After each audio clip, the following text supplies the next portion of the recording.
Hello students, welcome back to my channel. I am Nikita, your maths teacher. આપણે શીખી રહ્યા હતા ધોરણ 10 નું મોસ્ટ ઇમ્પોર્ટન્ટ ચેપ્ટર નંબર 13 આંકડાશાસ્ત્ર, જેમાં સ્વાધ્યાય 13.2 નો આજે હું દાખલા નંબર 5 તમને સોલ્વ કરાવવા જઈ રહી છું।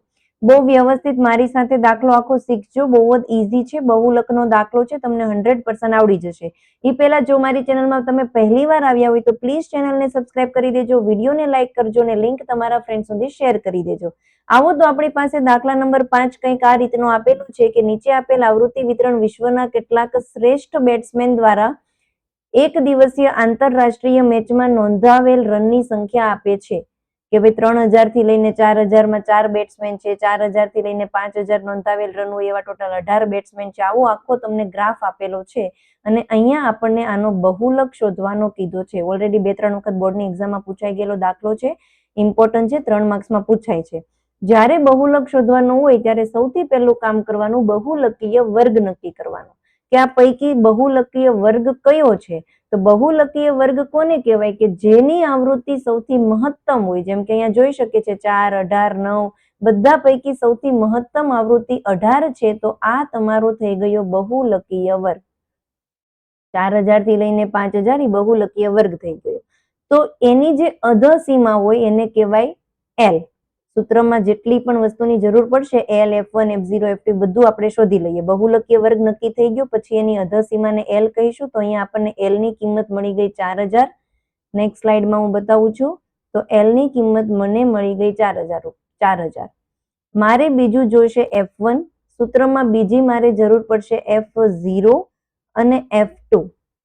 તો F1 કોને કહેવાય, F0 કોને કહેવાય અને F2 કોને કહેવાય। આપણે ફરીથી જઈએ બહુલક વર્ગ પાસે। તો જેને બહુલકીય વર્ગની આવૃત્તિ હોય એને F1 કહીએ। તો અહીંયા F1 ની કિંમત 18। બહુલકીય વર્ગના આગળના વર્ગની આવૃત્તિને F0 કહીશું। તો F0 ની કિંમત આવી ગઈ 4 અને બહુલકીય વર્ગ પછીની કિંમતને કહેવામાં આવે છે F2, બરાબર। તો એની કિંમત છે 9, એટલે કે 18, 4, 9। 18, F0 છે 4 અને F2 ની કિંમત છે 9। બીજું હજી એક વસ્તુની જરૂર પડશે આપણને h એટલે કે વર્ગ લંબાઈ। તો આપણે આગળ ક્વેશ્ચનમાં જોઈએ તો 4000 માંથી 3000 બાદ કરો તો 1000 છે, એટલે કે વર્ગ લંબાઈ આપણને મળી ગઈ 1000। બધા ડેટા મળી ગયા તો હવે આપણે બહુલક z નું સૂત્ર લખીશું।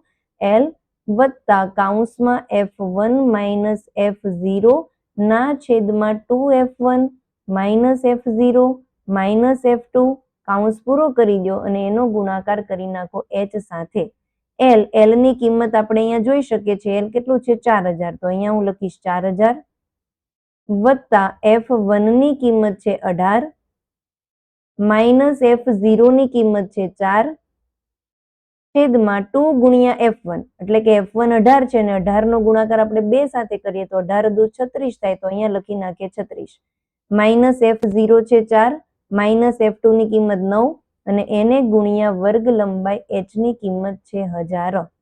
આગળનો સ્ટેપ જોઈએ આપણે। 4000 વત્તા 18 માંથી જ્યારે તમે 4 બાદ કરો છો તો કેટલા આવશે 12,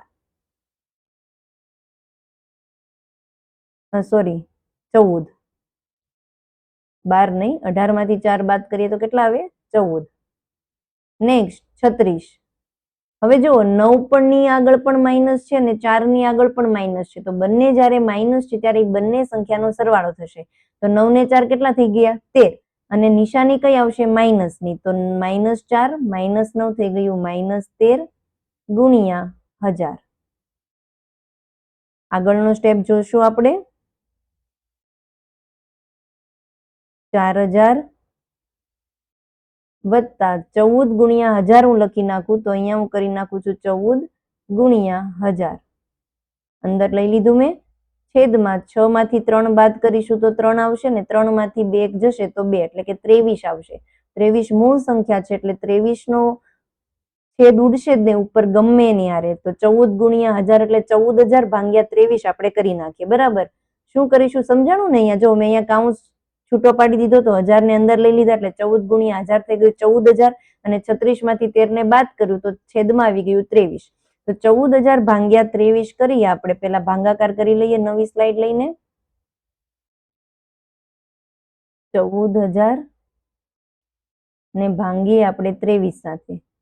તો 23 પંચા જોઈએ, 5 તેરી 15 નો પાંચડો, વધી પડી 1, 5 દુ 10 ને 1 11, 115 થાય. આપણે 140 જોતા છે તો 23 અઠ્ઠા જોઈ લઈએ.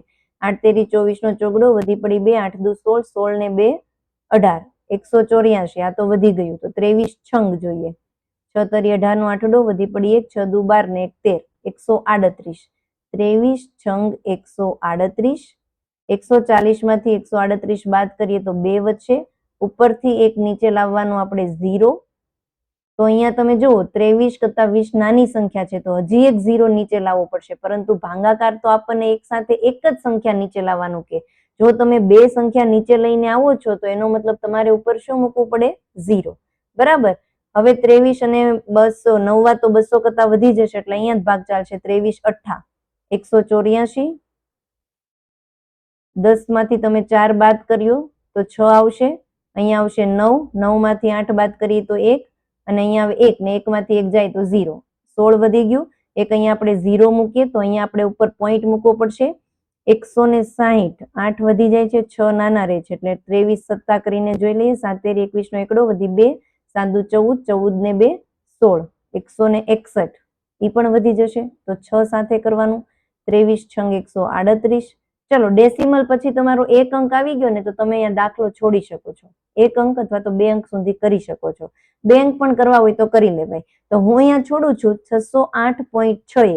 હવે આપણે આગળ જઈએ. શું આવી ગયું આપણો ભાંગાકાર એ આપણે અહીંયા લખી નાખીએ. 4000 વત્તા 14,000 ભાંગ્યા 23 નો જવાબ આપણો આવ્યો 608.6. બરાબર.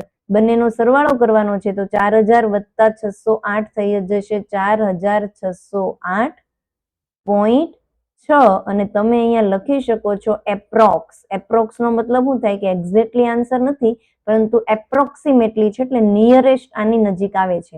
ડેસિમલ ની ડાબી બાજુના અંક બેઠે બેઠા હોવા પડે. ડેસિમલ પછીના અંક એટલે કે દશાંશ પછીના અંક થોડા ઘણા ચેન્જ હોય તો તમને ફૂલ માર્ક્સ મળશે.